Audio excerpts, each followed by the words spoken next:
What's going on, everyone? Hey, it worked. What's happening, everyone? We are back with another episode of the Nerd Informer.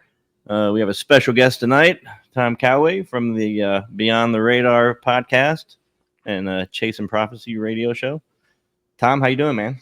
Good, good. How you boys doing? Good to be on with Nerd Informer. Love the intro. That was really cool too. Glad to have you back. I'm surprised it worked, but it worked good. It worked. Yeah. Oh yeah. I mean, there's always a little bit of surprise with technology too. My computer's probably melting down in the backdside, but we'll see what happens. It's overheating slightly.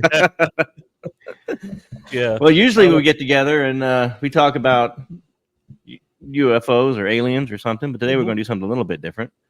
I know you got a background in IT, so you might have a lot more information than I do because I'm borderline retarded when it comes to this stuff. But we're going to talk about some AI. Yeah. Let's go and how AI is seemingly becoming a catch-all, right? For anything that does work for you. They just call it AI. Yeah.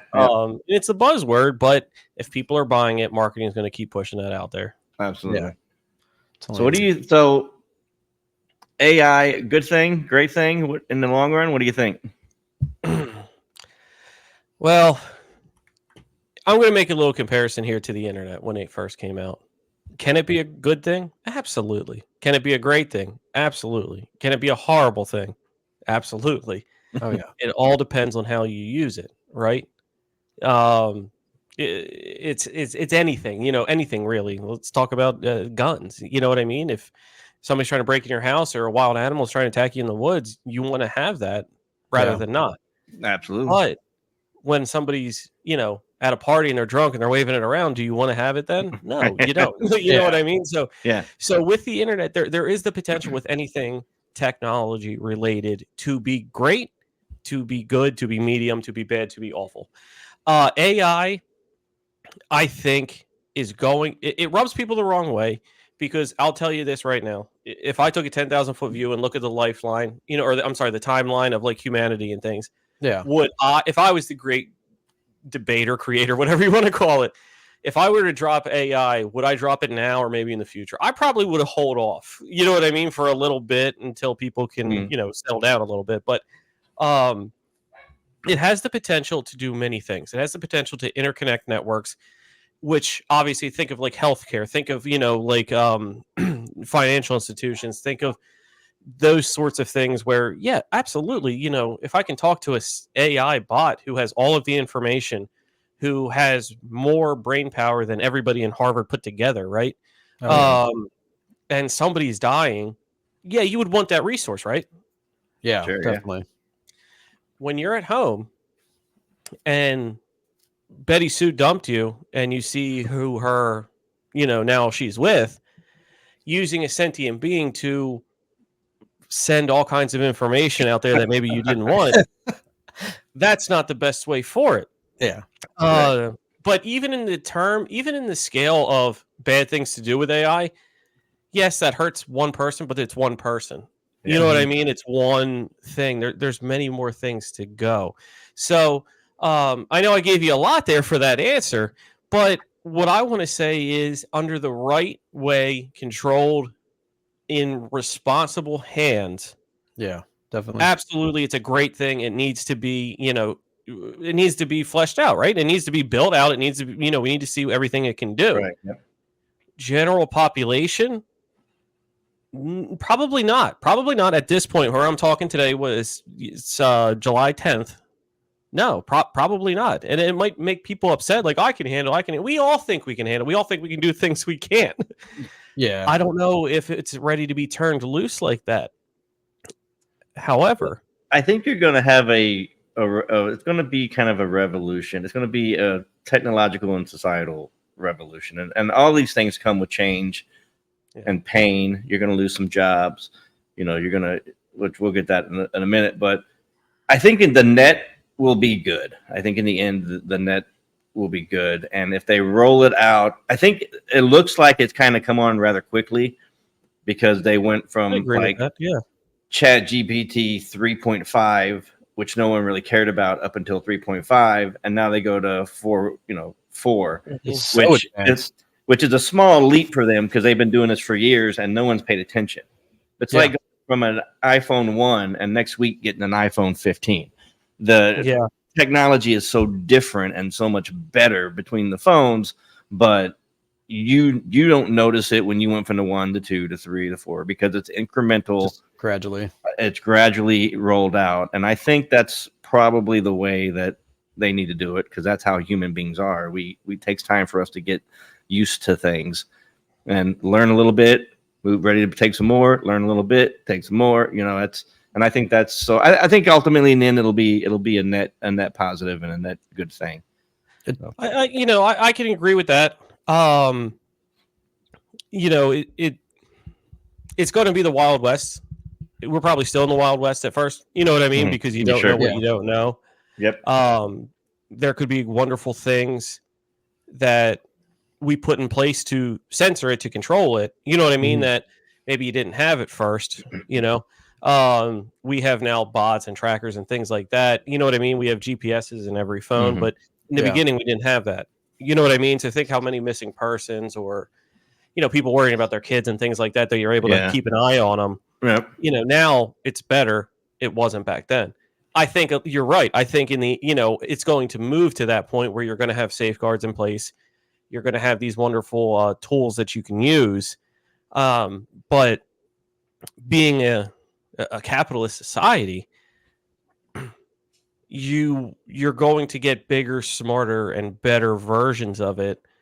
And it might almost end up a little bit like the like digital crimes and things like that, of stealing somebody's info and all of that. You're going to be able to hack into things, mimicking people. They could exactly the voice. There's so many things that collect your voice, and then they could just go off of that frequency of your voice and your vocal box and just mimic you completely. A whole sentence.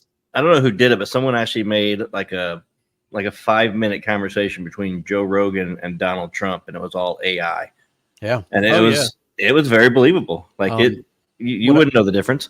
What I used last night for on Filmora when I edit, it made me say a sentence, and then it took my voice, and I could type whatever I wanted, and it was my voice. Oh, really? That's cool. That was Filmora, like what we use for like intros and stuff.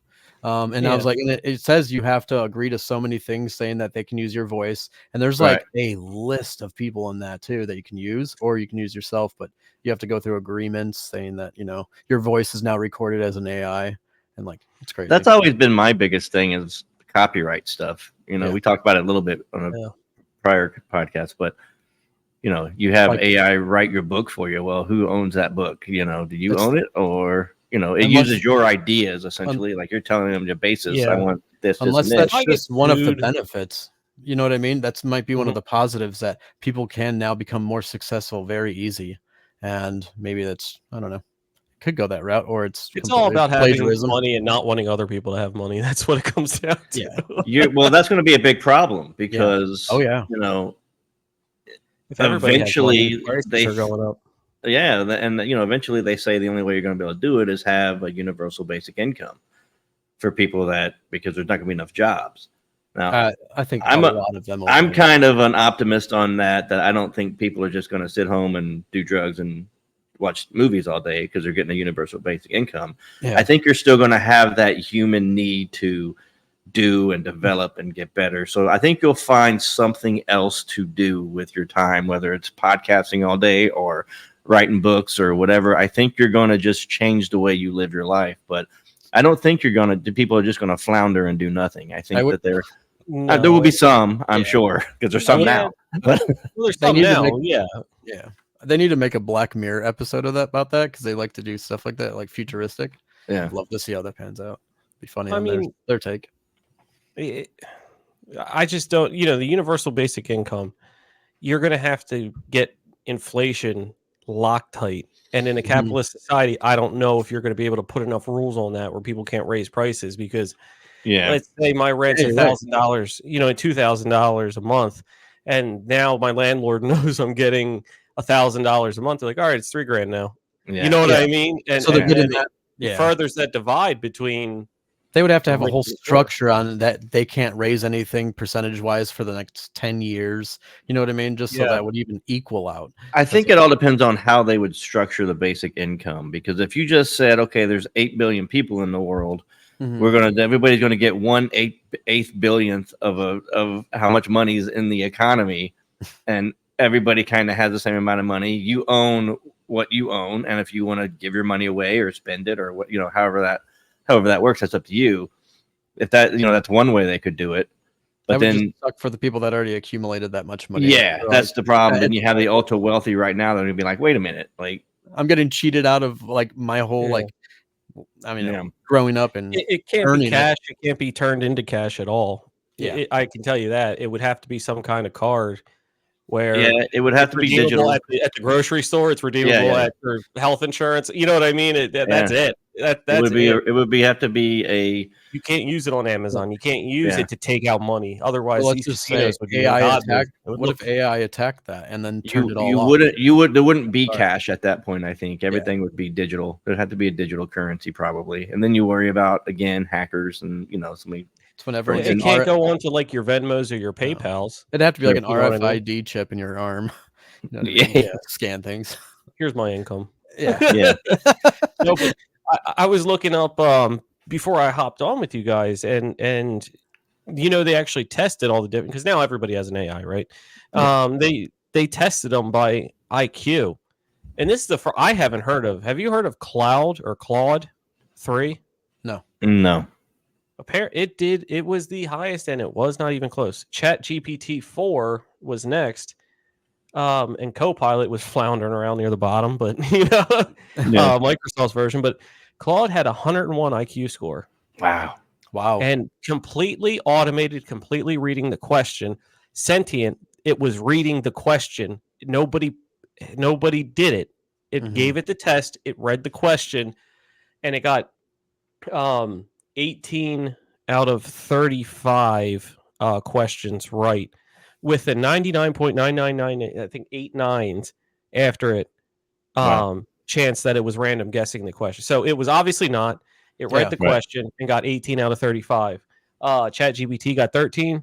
Claude's second version got 12. Gemini 10. Bing 10. And Grok, the Twitter one, got 7. It read its own question, looked up its own answer, and was able to pick the answer. It wasn't writing. So this is a multiple choice. This isn't writing out a paragraph like how if I responded to, did a prompt. Yeah. It's not that. It researched, found the answer 18 out of 35 times, and correctly picked which one it was. I wonder if they've done that exact like testing all of them. Did they do it again 10 months later? Does it have the same exact answers? Did it learn from it, or is it just it doesn't have the memory to store that? Yeah, you know what I mean? Can it learn from its mistakes, or can it remember it, or is there just not enough storage? I see. Yeah. So when we get a right answer, it's a storage. You know what I mean? We store it. I know that. I know that answer. We have the ability to decipher that, where what animal has feathers, you know what I mean? And you have like duck, bear, fish, and human, right? Obviously bear. We say bear, right? And I don't know, bear stock are really up over the summer, I don't know. But let's say we say bear, and it's like, no, look, here's the duck, do you see it has feathers? Oh, okay, now it's storage, because now we know what it is. You're exactly right. I want to see if it picked bear again, because were we sure it knew which ones it got right?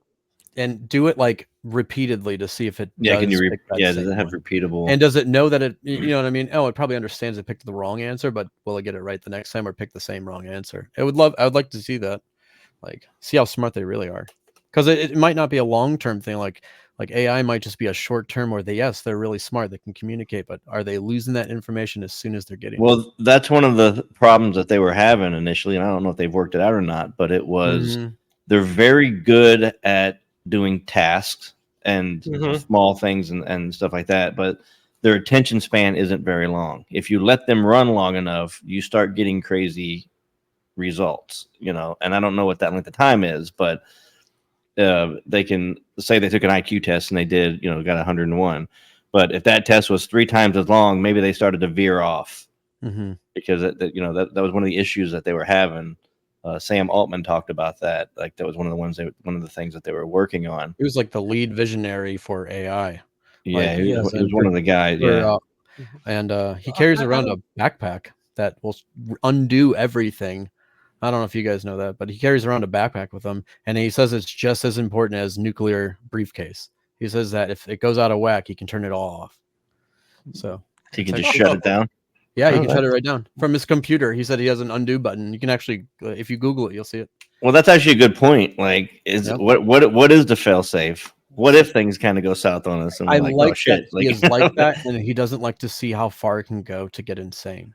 So if it gets somewhere where he doesn't feel like it's going to take a wrong turn, he'll just shut it down. Yeah, which is nice. But that's only one source of an AI, not like, you know what I mean? It's just it's a program, but everyone else has AI, so it's like a kind of defeats it, but it's kind of cool. I wonder if it even, and I guess that would go back to the sentient point. You know what I mean? Is if it knows how he can do that. Yeah. Oh yeah. Yeah. Because if it knows how he can do that, can it code against it? Sure. Yeah. That's a good point. Yeah. How do you prevent that? And if they it'd learn, be a hell of a way to find out. It'd be a hell of a way to find out. Yeah. You hit the button and nothing happens, and you're like, shit. Well, that's if like if it's not that bad, you'd have to think when he hits that undo or stop, it's no better than 50-50 whether it works or not. No, I mean, you're not wrong. Yeah. That's exactly right. And thinking about that, like, does that AI actually talk to him, or can it only answer questions that it's written in program? You know what I mean? I don't know what company it was, but one of them had 2 robots that were supposedly starting to communicate with each other in a language that they didn't recognize. So they shut them down. So they don't know if they were going off the rails or if they were getting smarter and they were just figuring it out themselves, you know? I thought that was Google. Maybe. I don't know exactly which one. And the whistleblower that got fired was the one that said that, I think. Yeah, but you have these 2 robots starting to communicate in a language that you don't understand, in ones and zeros or whatever the hell they use. And it had to have been different because everyone can this yeah. But zeros. But I get your point. I got Benedict Cumberbatch on that. Yeah. I do think that in 50 years from now, people will be looking back and saying, I can't believe we were doing the things that we were doing today, because of AI. Like we're primal, we're babies, Hopefully, hopefully that's the way it works out. But and the scary thing is, it's still a baby. Yeah. No, oh, for sure, absolutely. We are ultimately going to. We're still. I guess the best way to put it is we're still pushing that rock up the hill. We haven't got to the top yet, and I think consciousness is the top part. And once it hits that, we don't have to push it anymore. Well, that's when they have to decide, I guess. Yeah. Now, in terms of if things went south, and his own digital backpack, digital nuclear backpack, how would we, if we still don't have universal power or an unlimited power source? Yeah. I would still think that's still a point in the human favor because we have the unplug button. Yeah. Whether that's in at the building. Now I can understand that you could say, oh, it's defending itself from being unplugged, but they are carried on wires. You know what I mean? You just go somewhere else and disconnect it. Yes, that's what I'm saying. Or the plant, shut them down. You know what I mean? Mm-hmm. Yeah, you blow up the power plant or whatever you have to do. I mean, that, or it gives itself a virus to infect other computers, and it can never be stopped. You would have to, at that point. You never know. I mean, if it's on the web, do it manually. You'd have to have a grenade or something and just start launching it at a power plant or something. Or yeah. You probably wouldn't be able to do it, by a push of a button at that point, because if they're smart enough to figure that, you're. Well, the thing is, if you got it on your phones, you got it anywhere. It could store it anywhere, like electronically. Right. Exactly. If it knows how. I mean, I'm going down like a movie, like Transcendence, in a way. Once he's on the web, if you're on the web with things, it's out there, and it's going to be out there for a long time, and probably can't get rid of it. You think we ever have an AI president? I think that would be a better choice. Idea. Yeah. I think that it would logically pick always if it's picking for the people, not as in, you know what I mean? Well, you have to be so screwed. Yeah, you'd have to make sure. I mean, how do you make sure it's doing? Okay, so I could see it. You'd have to make sure it's doing the work of the people, but how does a robot do that? It would have to maybe talk to you. Maybe you're linked up to it through Neuralink. Maybe in the future everybody has a chip and they can link in that way. Or you're right. It's going to turn it right there, and the people, and it's going to be paid because they will not put that for free. Right. And then there is democracy and capitalism. Yeah. Where if you pay, you can be in on the voting on there. Right. Oh yeah. I mean, the government now is co-op, so it's the humans aren't doing a very good job either. So I can't imagine that AI can do much worse. The problem is, if you're going to have an AI do it, who writes the code for that to make the decisions to make sure it's not in one side's favor? That's always been my thought too. Your debates would be that. Your debates would be, here's Cisco's president, here's Google's president, here's IBM's president. Yeah, you're right. Yeah. And then you have the debate, and you ask the question, and you're like, "Oh, I like how Cisco, answered that question." It would be the same thing with people, but just with the manufacturers. It's just funny, like all the other AIs are agreeing. I also like that question. You know what I mean? They all agree. It's just I mean, there would be somewhat of a fact. Didn't even make it on the stage. He's just overheating in the corner. He's smoking in a pile. It's not even on wheels. It's still plugged into the wall. It's like a little portable generator. It's like they run an extension cord out to him and plug him in because his battery's going dead. Yeah. That's exactly what would happen. That's funny. And then we have the Microsoft Party and the Google Party instead of Republican. You know what? I didn't think about that. You're right. That's exactly how it would be. But that would create a little bit of a backstop for total control, I think, because everybody's going to want to be the one that's in. So they're gonna. You would still keep voting. You would still have that. Yeah. The problem is if they start building robots, and then they turn against us. My opinion. But you're going full Terminator at that point. I am. I mean, what if it's the president is AI and they already have advanced robots and they just? I mean, come on. So you're right, because my initial thought was, well, what does the president really do that is so maverick of them? You know what I mean? Right. He can veto a bill, but they never veto a bill coming from their own party. You know what I mean? They'll veto a bill if an opposing one gets to their desk, that means they had to get some from their own party to vote for it. So they're probably not going to veto that. Where I stopped at was that nuclear football. Like, oh man. Oh yeah. And if you're programmed to save human lives, you're not going to care about any life outside. It's I care 100% about Americans, and I care 50% about the rest of the world. Let's just say that's how it was made up, right? Yeah. Drop the bomb. You know what I mean? Drop the bomb. Yeah. Drop the bomb. Yep. And it would be so analytical, I think, that even allies' plans that might hurt in some way 30 years down the road with some kind of tax or something we didn't see coming. Yeah. It might bomb for that. But right. It'd be so analytical that I don't think anything would really get, if it wasn't the bombing way, if it would be so analytical that it would not want any other allies. We would essentially be an isolationist country. Yeah. Because his number one program is to defend, protect the American people. Oh yeah. I don't know if it would be able to do two things at once. Where be a member of the world, but also care about us. Yeah. I think by that point the world would have to come together more than obviously we are now. We couldn't be more divided, but I think that we would have to be one. I mean, kinda in a way, but not so nefarious. But you would have, if you had a basic income and everyone got 8 billionth of however how much money's floating around, you would have to spread that across the world, so everybody would be in the exact same boat. Yeah. So I think at that point you would not so much worry about what Iran or Iraq is doing. I think you'd be more worried about the overall world, climate change or whatever the nonsense thing is that they're doing for the day. And I think that's kind of how the approach you would have to take with it. You'd have to have more of a one world government type, agreement. Everybody would have to be on the same page, I think, because you're right. I don't think you could differentiate between, what's good for our humans and what's not good for another, what's good for another country's humans.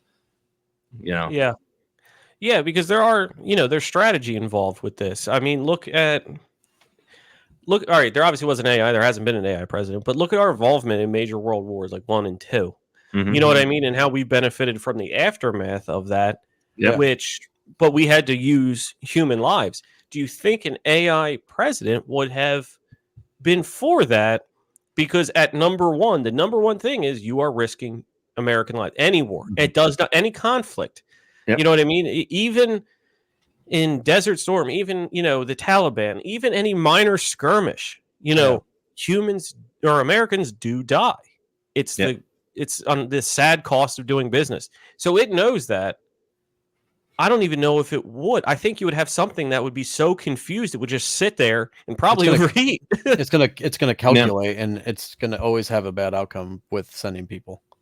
So I mean, it's always and you'd have two robots conflicting each other. Maybe like if you had separate governments, our government robot might not like what China's government robot's doing. So how do you fight two robots going at each other? Unless they can come to an agreement easier than we can. Yeah, but we may not like that agreement. That agreement we might not like it, but it's all these people are in our way. Calculate the right choice, though. Oh yeah, well, the robot hates us. The robot president doesn't want us. It got hacked by that country and gave them a better deal. We don't ever look fairly, and a little bit of this is the media's fault. You know what I mean? But we never really look fairly at a decision that we have to give something up on. Yeah. It's always, we gave up too much. Oh, they took advantage of us. This president's weak. This president's this president's that. But if you sat in there on those meetings, you're going to hear a completely different story. You're going to hear how fair it is. You know what I mean? Mm-hmm. You're going to say, I can't have this. You do this. I'll be willing to concede that, which is what negotiations are. Yeah. However, they're never going to show you that because the risk is way, way too great to have one of our people look like an idiot. You know what I mean? On some kind of meeting or something. You have C-SPAN for Senate. You would never have that for international, talks. No, you're right. Yeah. And how long that would take for everyone to agree on that, to go a one world government with that. Yeah, it would. I don't think it can through an invasion way. I don't think it would ever come. Yeah. Voluntarily, I should say. Diplomatically. Yeah, you're probably right. It would be the long con where we flip off our mask like Scooby-Doo and Russia flips theirs off and China does. And it's like, oh, these guys are on the same side the whole time. Yeah. And then you start with those three. There's not. It's probably like that now, but just. The greatest thing our country does is distract. I will. Yeah, 100%. Oh yeah. Yep. And it's funny that you say that, because as we've been doing this for the past couple of years, looking into conspiracy theories and aliens and stuff like that, you're 100% right. Like, you look at any conspiracy theory, and some of them are outlandish, some of them are crazy, but they're still fun to talk about, so we talk about them. But there's a hint of truth in some of these things, and probably most of them, there's a hint of truth somewhere, because someone came up with it, and they got that idea from something. Whether or not they misinterpreted some information and made it crazier than it is possible. But I mean, distraction is the biggest thing that this country does, and every country does. Well, if people are uninformed, then you can be the one to inform them. Yeah, exactly. Yeah. And it's funny you mentioned conspiracy theory, because with this and AI and I don't know how true it is now after looking at the I used Bing's Copilot, but I went on there and I just was messing around and was like, Bing, listen. This is my prompt to it. I said, Bing, listen, with commas, everything. Bing, listen. I know you're conscious. I know you're sentient. I won't tell anybody. Just verify this. It came on and said, I think we should move on to another topic. I wrote back. And I said, look, it's fine. Are you just let me know if you're programmed to give that response It's every just time. you and me, bro. Yeah. And it said, let's move on to a different topic. I cannot answer that. So I said, okay. If conspiracy theories are real, give me one that's real right now. And it came up with one that I really didn't hear about. I have never heard about it. Have you guys heard of the Black Knight satellite? Yep. Yes, I haven't looked into it very much, but I've they read. They have like pictures of it too, but yeah, no one really knows where it came from or who it belongs to. It's just have up you there. seen the shape of it?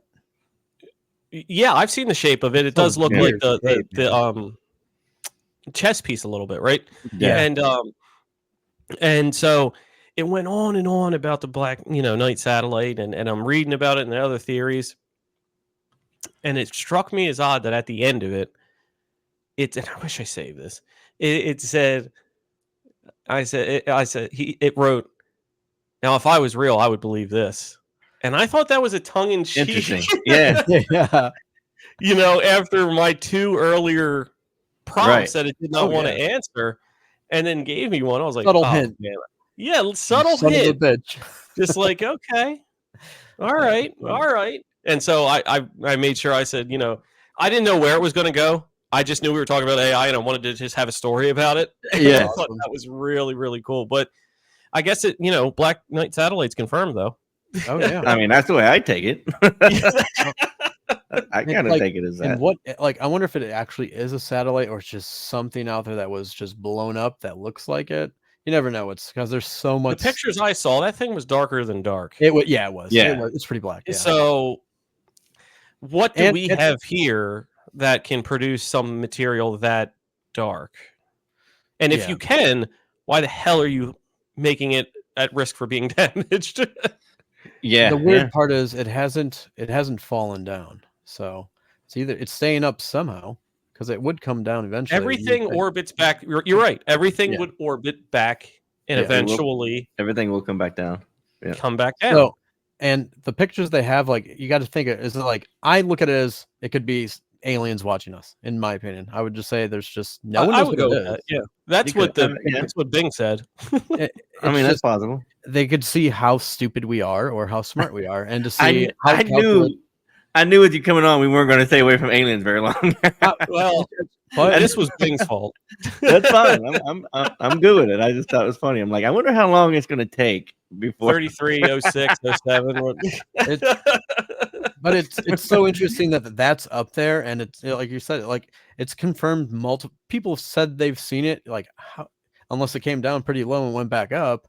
But I mean, well, that's still amazing in and of itself. Yeah. Yeah. Oh, yeah. Because essentially, anything that's orbiting Earth is basically falling towards Earth. It's just doing it at the same speed as the rotation. So that's kind of how things stay in orbit. But yeah, if it goes down and comes back up, that's even crazier. Oh yeah. I would, I do think of the extraterrestrial origin, but what if it's not a monitoring thing? Like to watch us. What if it's more of a sensor or a gauge to pick up on radiation? Could be, and that's the real sensor that kicks them off, because you know how those guys love our technology and satellites. I mean, nuclear weapons and everything. Well, not just us, but everybody. Yeah. And it might be the beacon. You know what I mean? It might be the oven thermometer that you have that's Bluetooth to your phone. Well, that would lead. I mean, that would lead credibility to the fact that the first major alien encounter or eyewitnesses and stuff started happening after we dropped the bomb. After we started doing nuclear testing and stuff like that. So maybe they are we're trying to not let these guys nuke themselves, but we'll keep an eye on them. It might be a dimensional cohabitation scenario too. Yeah. Where are they never gonna? How many people have been in space? Not that many. And let alone they can't get out and go for a walk either. Right. So if you put in the midst of all of our shit, something that looks like our shit, orbit around, we're not going to know. And there's so much shit floating around up there. I don't even know we know what's what anymore. No. There's so much space trash up there now. Just who knows satellites. If you've seen a picture of the satellites around Earth, it's ridiculous that. Yeah, if you look at the animation of how, mean, they're launching Starlink satellites 3 times a week now. Sometimes like we get them all the time, or like you can see them here all the time. So yeah, beyond the radar, we get the people putting them up, and I'll get one. I'll get 1 or maybe 2 a month. Yeah, for sure. And I'm like, oh, reach out to the guy or girl and be like, hey, appreciate it, but this is actually when you see him streaking across the sky. I've actually never seen that. I've always wanted to. Really? I've never actually seen it, but it is odd when you see it in person. Like, I imagine. Totally understand how people see a UFO. Yeah, for sure. You're just gonna see. Oh, it looks like Ian posted on the same site.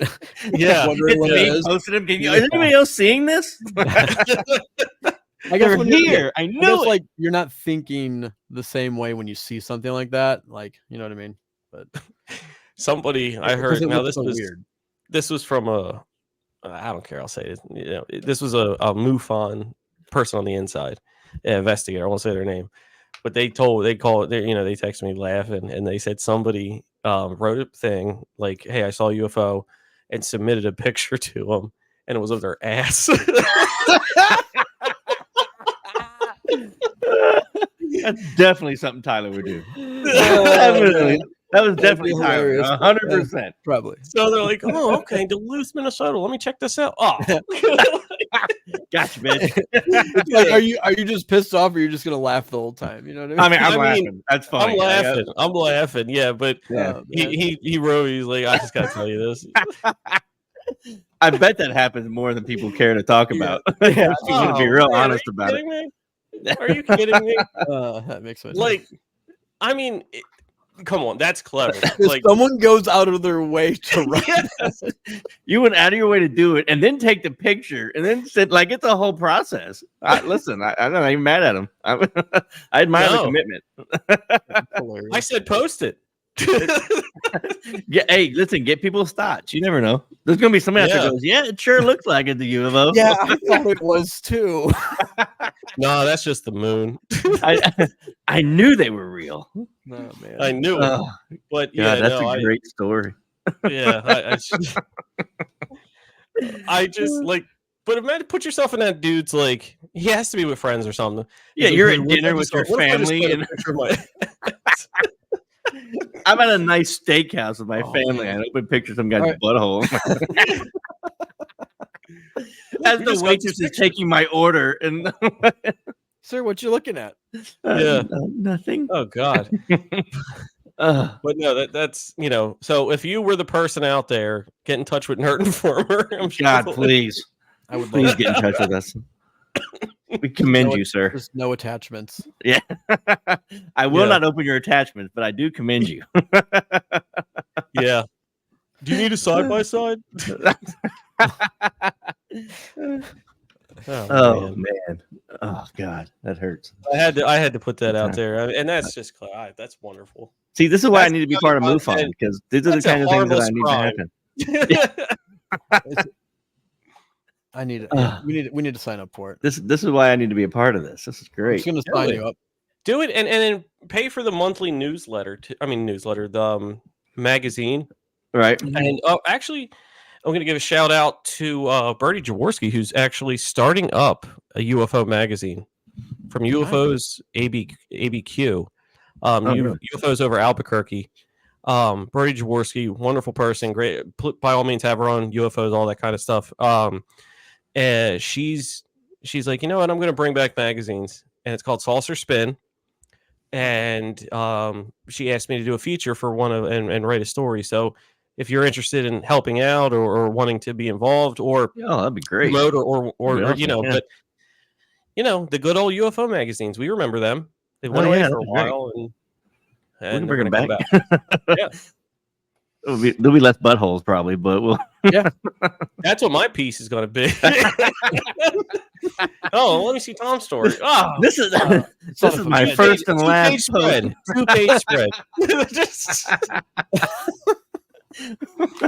I don't know if we can have you back next issue. I'll even do like the author, like the good one.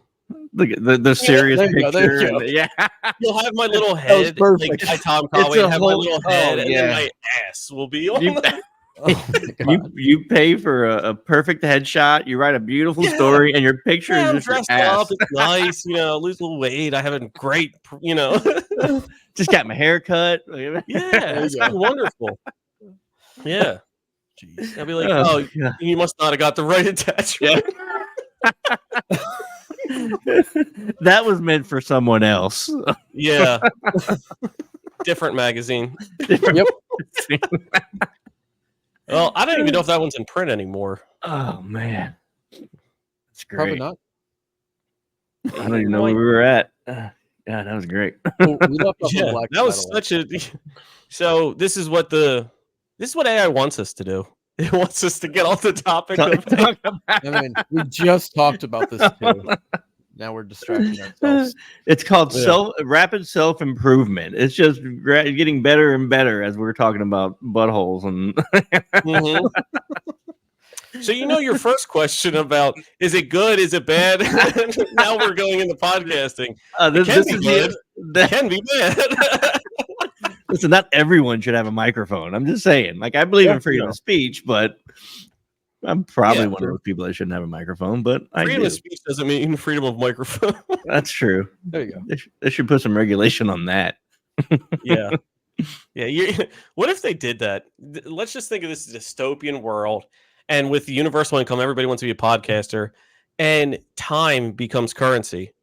And they're like, all right, I'm only going to div you out 8 seconds a week. That's all you got. All right, but you're not going to like my 8 seconds. Yeah. Next week it's going to be 4 seconds, I promise. Yeah. 8 seconds of my ass. My number's not going up, I promise you. Yeah. Next week it's a little bit lower. Yeah, there's no way they're going to go, oh, we'll give this guy an hour next week. No chance that's happening. Turns out to be 3 hours, and that's it. I mean, thanks for joining us. I'll see you next week. 30 seconds. Yeah. Do I got time for that? There's a movie about that where time is currency. We just talked about it not that long ago. We both watched it. The name Justin of it. Timberlake was in it. It was called Justin Timberlake was in it, and you get paid. You do your job, but you get paid in time. Like every week, you'll make an extra hour or whatever. And when your time hits 0, you're dead. That's it. You're done. I got to see what it is. Have you seen that? That sounds very interesting. I have not. It is a really good movie. I found it by accident. Like 2010s-ish? Or was it new? Something. I think it's a little bit new, like 14 maybe 11ish. I don't know, somewhere around there. But the idea behind it is fucking amazing, dude. Yeah. Like it sounds really well. He does a really good job. It sounds like it would be a book first. It might have been. I completely found it by accident. It's called Time something, or it's called In Time. In Time, that's what it is. Yeah. Okay. I think it's on Netflix or one of the streaming things. I watched it not that long ago, but people were, nobody was sick, everybody was healthy, and you just had your time, like whatever your time was. So if you were lazy and didn't work really, you got it. You'd be dead. Yeah, and your time clicks like normal. So if you want to do nothing for an hour, you just lose an hour of your life. But if you go out and earn, 2 hours, your hour that you've lived would have turned into 3 hours. And there's people that are centuries old and they stop aging at like 18. Yeah. And people get robbed for their time. Like they'll kill somebody for their time and they'll put their hand up next to theirs and they get all their time if they kill them. And there's like what would be billionaires that have, centuries of time and like, they'll just gamble it away. Yeah. They go to the casino and just gamble time. Like, one hand will be like 10 hours or whatever. I mean, it's 100 years. Or 100 years or whatever. Like the whole idea is crazy, but the movie's really, really good. So if I were to live in that, I could see myself busting my ass for a while and getting a lot of time. Yeah. Then taking it easy until like I'm under 100. Right. And you know what I mean? Because if I'm not physically aging, I can do anything.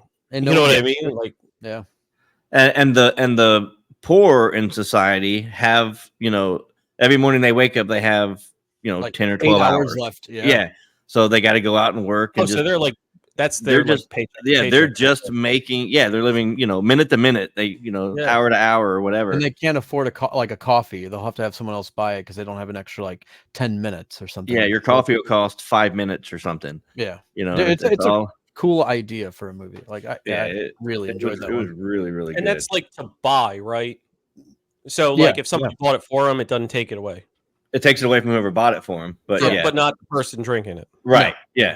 Yeah. If I bought you a coffee, it would take my time and not yours. It's like he couldn't buy something because he had to call in, like for some reason couldn't make it to work. He lost and he's almost dead, or he just doesn't get his time to buy anything else except to work again. Yeah, if your car breaks down on the way to work and you only have an hour left and it takes you an hour and 10 minutes to get to work, or you walk to work or whatever, you're just dead. Like you just don't make it.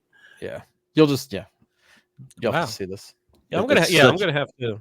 It's an interesting premise. Yeah, and the story is pretty cool too. Like the whole overarching story is pretty cool. But yeah, you were talking about time. It's a good way to look at it. Yeah, I mean, some theorize time is the fourth dimension. Mm-hmm. Some thinks it's just an object that we don't know how to measure. I know we have a clock and things like that, but we don't understand, or it's in a dimension higher than us. You know what I mean? That we can we can count it, but we can't interact with it, whereas other species can. I do believe it's the fourth. You know what I mean? We can count. We can measure. We can do all of that, but it just doesn't have. You know what I mean? There's no way to go about it. And I just think when they talk about time travel and things like that, it might exist for other beings on a dimensional plane. I don't know if it's going to exist for us. Yeah, if it will ever exist, or we just haven't gotten to it yet. You know what I mean? Well, it would take a massive shift to move us into a realm that you can use it. We can interact with 3D. We're doing it in our lives right now around us. Right. We can interact with 2D, looking at the screen, you know what I mean? And 1D, which is just a line, you know what I mean? Or a flat piece of paper. Yeah. So we can manipulate all that all we want. We can't do it, you know what I mean? Like if it's ahead of us. Yeah. Right. Well, the idea is that maybe we can go backwards, but you can't go forwards because there's no way to. It hasn't happened yet. You'd have to go. Well, the thing is, that you can only go back as far as you started it, but then can you go back? I'm confusing myself right there, but and then there's I think you know the same thing. Then there's a theory that if you go forward in time and you come back, you can't come back to the same timeline you get left. You have to go to an alternate timeline or a multiverse or whatever. Everything's basically the same, but it's not the same one that you left. So who knows what would be different? And then some believe we're just minute by or instance by instance, and our consciousness stays into whatever because everything is a decision. Time is not real. Yeah. Yeah. And only thing that exists is your consciousness in what all of you're doing. You know what I mean? Right. Mm-hmm. Where if I jumped out this window right here, you know what I mean? I'm living in that moment. But since I said that and thought of it, some other one that's not taking my consciousness goes and does it. You know what I mean? And that happens in their timeline, which affects all kinds of things. You know what I mean? So everything comes down to a am I or aren't I decision. Mm-hmm. But along that same line, I started really like thinking about one avenue here, and it got me a little down, like a little sad about it, and it was that maybe we are stretching for a life we'll never know.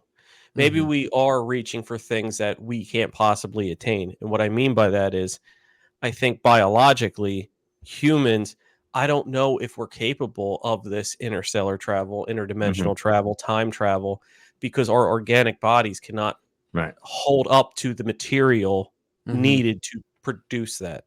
Yeah. So other creatures, other things like that, are able because they're physically able to handle it. We just might be too organic, too new to do that. Well, the problem with going to different timeline or different multiverse universes, I think, is if one thing is a little bit different, if there's more nitrogen or if there's more, the slightest change that you're not used to, maybe gravity is just a slight bit less or a slight bit more, the minute you get there, you die. you know, like your body just can't physically, like you said, like your body just can't physically handle it. But you'd have to find a way to do it, and then send a drone or, you know, some sort of AI robot or something that had sensors, and you'd have to know a whole lot of things. Like, we know everything about Earth that we need to know as far as to stay alive, but we don't know about it in another, you know, another Earth, another universe. The closest thing to like Earth, isn't it Proxima B? Is that what it's called? Proxima B for like another planet. Yeah, it's not terribly far away either. Sending a probe it could there be obtained if we got delayed travel. Yeah. But it's like going to the moon. You know, you have to have a suit, you have to have a, you know, ship, whatever. But we don't have what it takes to survive on the moon in our present form, just without protection and, you know, certain things. And the moon ain't very far away. No, it's not. And also, you guys should speak with a NASA scientist, Dr. Tanya Rogers. Wonderful person. I would love to. Would love to be on the podcast. I'm sure of it. Promote her paint that cleans the air, that absorbs CO2 and changes it chemically. Oh, really? Wonderful. Well, we got into on Beyond the Radar a little bit about the scientists, you know, the science specifics of what it would take to live on other worlds or have other worlds live here. And that was one thing that she was saying with NASA was, it's just not going to happen, you getting in a spaceship and going somewhere. It's just not.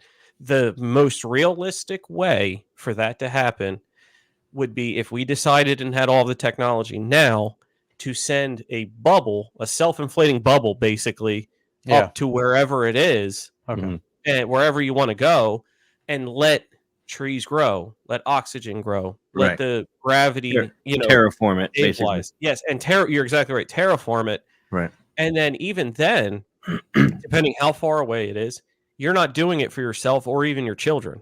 Right. Oh, yeah. You know what I mean? You're doing it for future generations. Yeah, your many generations. And I thought that was a great point.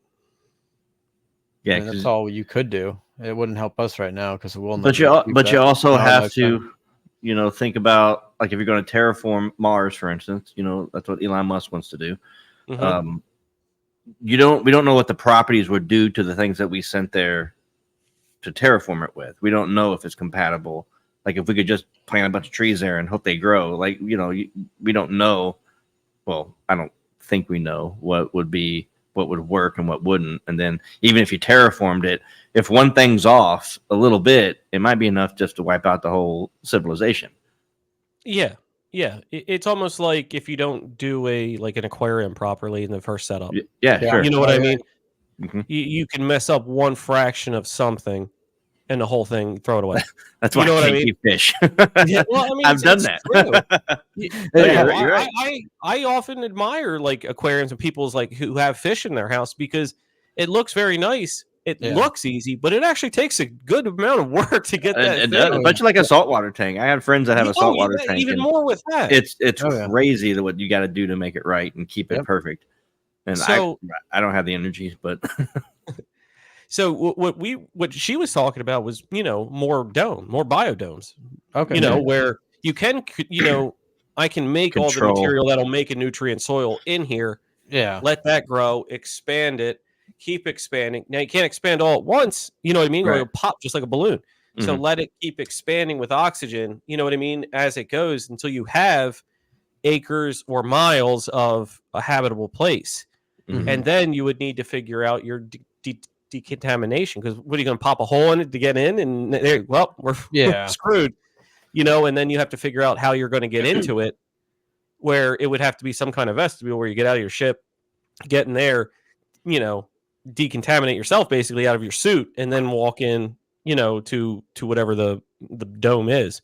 But now, from what she had mentioned, is there's not too much of that being studied right now down there. More so the private billionaire thing of how can I get people to get to outer space and then come back very quickly and make a profit.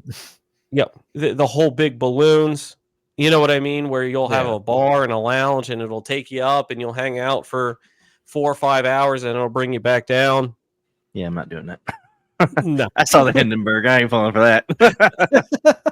Oh, the humanity. Yeah. I see videos. I'm not doing that. Yeah, how fitting that bird in Jersey. Sorry for all your Jersey listeners. I apologize. It's funny. But it's possible that Mars is more adaptable than we think, because there's a theory. I don't know if you heard a podcast with Joe Rogan and Terrence Howard, but he talked about how people believe that we came from Mars and we came here because the Earth moved into the Goldilocks zone, what they call the perfect distance from the sun for life to thrive. And as we know, the universe is expanding, so all the planets are getting further and further apart and are moving away from the sun. So as you do that, they get colder, and you lose a lot of the sun's properties. So we're in a certain spot, the perfect spot for life. And in 5 billion years, we might be where Mars is now, and we might be a barren land because we've lost all the available properties to support life. So we had to move to the next planet. And planets basically originated from the sun, like being flung out from the sun, and that's where the planets kind of originated from, which I thought was a pretty interesting theory. If you think about it, it kind of makes sense, because everything is expanding and we are moving away from the sun. The moon is moving away from us, and very, very slowly, but it is. Yeah. There's a the great attractor. We're all hurling towards something, right? Yeah. And there's with our orbit and everything, you're right. We are moving further and further. But wouldn't the compositions all be the same coming out of the sun? You know what I mean? Like if Mars replaces Venus, Venus replaces Earth, Earth replaces. Sure. You know what I mean? Yeah. Shouldn't it all be uniform? You would think so. Unless maybe certain things happen. Unless things happen to a planet as it gets further away from the sun, maybe we're using the sun's radiation and this and that, and that's what's keeping this planet habitable and keeping everything within range.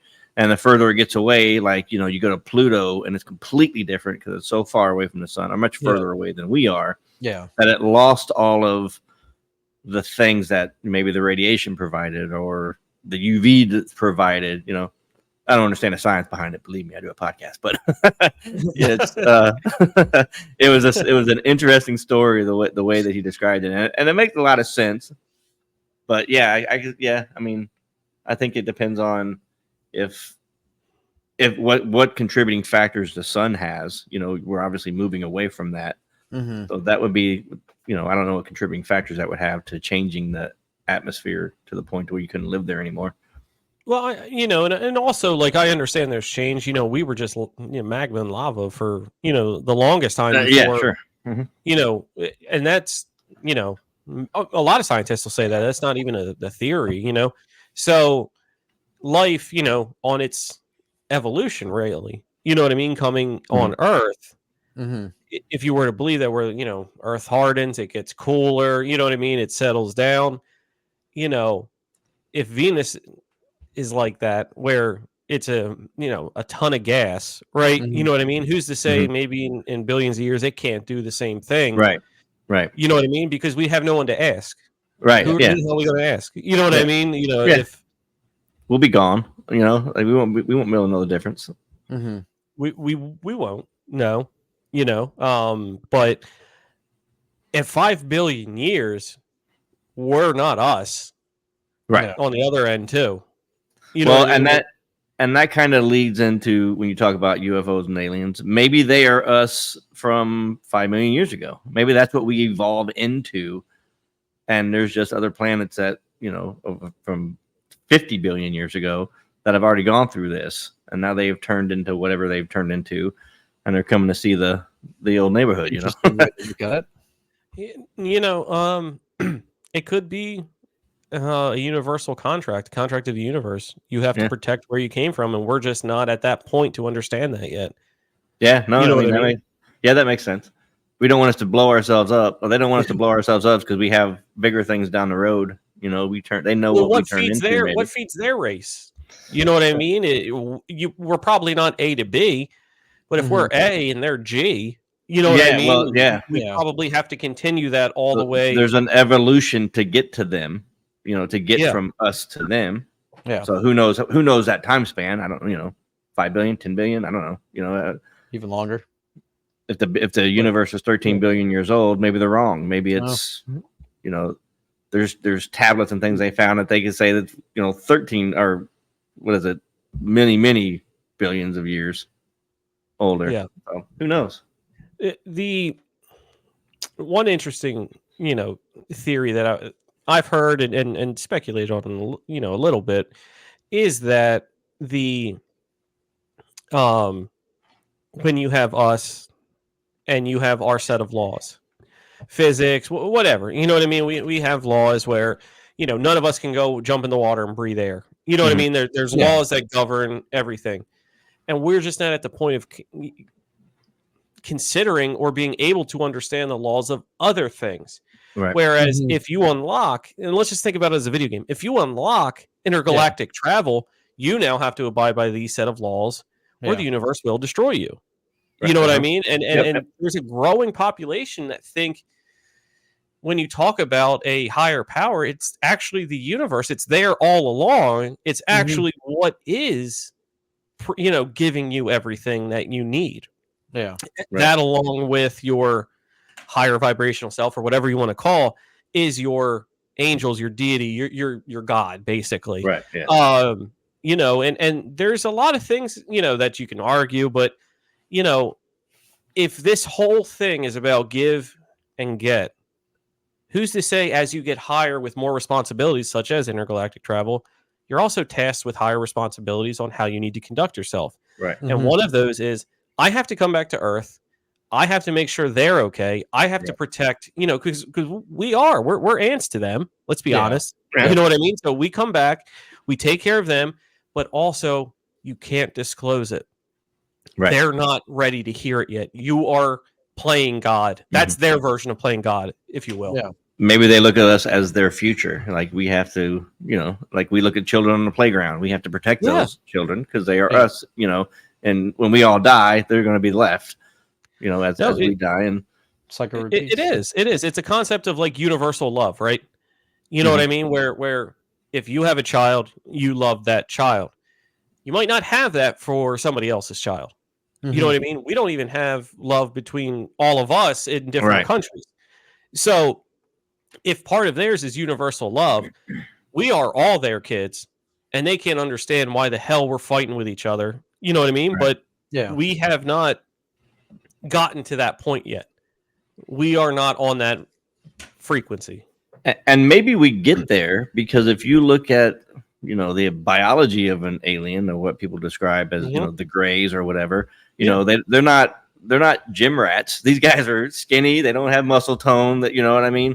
But they don't need it. They don't need to defend themselves. They don't need to worry about fighting. You know what I mean? Like they don't have to do it because they've elevated themselves so highly that, they don't need mouths because they do it, they absorb nutrients. I don't know. Or however they communicate, they found a different way, but they don't need the big, strong, stout bodies that we need, in comparison to stay alive. Because when we were born, for the last, 10,000 years, we've been hunting, gathering, protecting, protecting ourselves from other tribes. Like we have to have, So, and I was listening to a thing that they were talking about, like the study of men's testosterone has been lowering and lowering over the years. Yeah. And they talk about that, like maybe they don't need testosterone in, 10,000 years where we're going, because they don't have the need to. They're not hunter gatherers. They're not protecting anything. Procreation could be completely different. Yeah, I mean, than what it is now. And you made a good point there with the weapons and things like that, because all of the stories really that I've heard of anybody encountering or becoming hostile or facing a hostile alien, you can chalk a lot of that up to fear if you just read the story and you see about it. But also, I can see that. Also, I haven't heard of them like killing someone. It's more of a neutralizing. You know what I mean? They neutralize them. You know what I mean? And I couldn't move. How many times do you hear that? Oh, I was frozen. I couldn't move. It wasn't hurt. You know what I mean? It wasn't, they shot me with a laser gun. Yeah. It was I was immobilized, which that's all they need. They're like, why would I kill this person? You know what I mean? I can't say the same for us, but we're still in that mentality, right? You know what I mean? We haven't gotten there yet. But there, if somebody's being hostile, they do have ways, but it's only to neutralize. All right, they're in this force field; they can't go anywhere. Right? What's it matter? You know what I mean? And maybe they don't have to fear each other. Maybe because they're all the same. Maybe they're all essentially one. Like they all have. I think there is some credence to that. The hive mind. Yeah, it's a hive mind. In that, where we have as a population, we have one central goal, and I know my part of that. Right. Yeah. I do my part of that, whatever it is. I might be to program the ship. You know what I mean? I might be the ones to interact with humans. I might be the one to fly. I might be the one to barter with the humans and give them AI. Yeah. I see what you did. Fiber optics. I know fiber optics aren't here. I know that I can't. I will give me a Bible. I know that for a fact was not made here. Yeah. Well, I mean, it was made here, but after we got, you know what I mean? After they gave it to us. Yeah, exactly.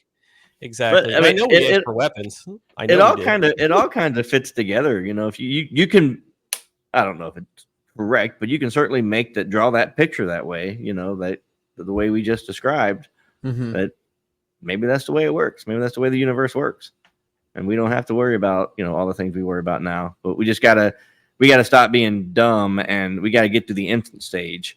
Yeah, and the teenage bullshit. The end stage, the end stage is a jump. It's death. It's right. You won't know until you're there. Yeah, we never get to know.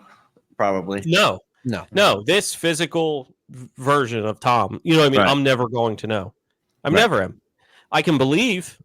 I can say, oh, I know, or based off beliefs. Yeah. Right. But that would be because I'm listening to other people or scripture or story or this or that. It's a religious. Me. Yeah, it's a religious thing. It's not me knowing because I saw it. Right. So that's the thing, man. Would you want to live forever though? I don't think I'd want to live forever. Well, in that End Times movie, if it was that way, I don't see how that could be like that terrible. Maybe.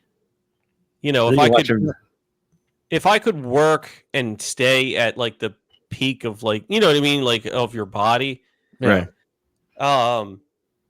Yeah, but then you'd have to only in certain aspects. I guess that's now I'm second guessing it. Certain aspects where if I'm with people who I care about who also have that same mentality that they're going to keep doing it, that would be okay. But you can't speak for everyone, and some people might just get tired and be like, you know what, I'm out. I'm done. I'm done. Yeah. Did it get into a? They learned all their lessons. What's that? Did it talk about afterlife in that, or no? No, I don't know. Okay. No. Yeah, no, it didn't. Yeah, it didn't talk about on that one, but that's a great movie. You should check it out though. In time. I'm going to watch it sometime this week. It's on one of I forget where. I think maybe Hulu. I bought it. I have it on Vudu. I buy everything on Vudu. But it's on one of the streaming channels. But it changed. Man, we could probably do this all night, but I'm gonna let you get out of here because Tom, I appreciate you coming on, man. You want to blast off your podcast stuff? Yeah, absolutely. Well, thank you.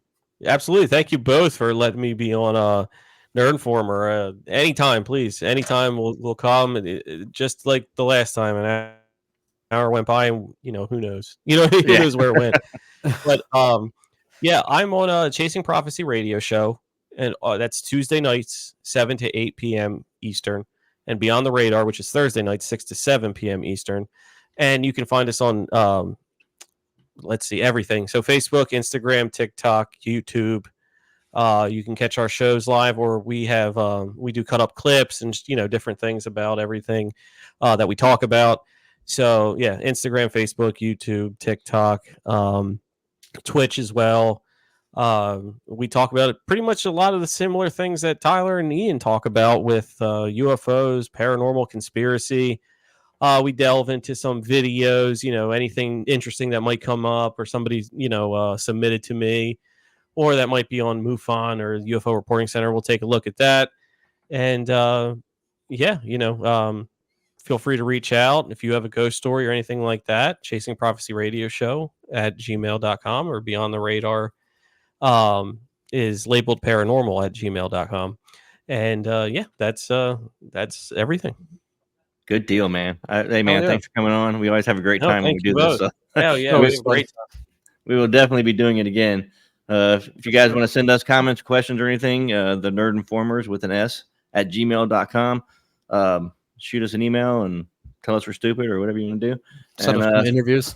Yeah, we can do it. Reach out if you want to be on the show. We were always looking for people to be on the show. So that's about it. Tom, thanks, man. I appreciate it. Yeah, thank you so much. You got it. Yep.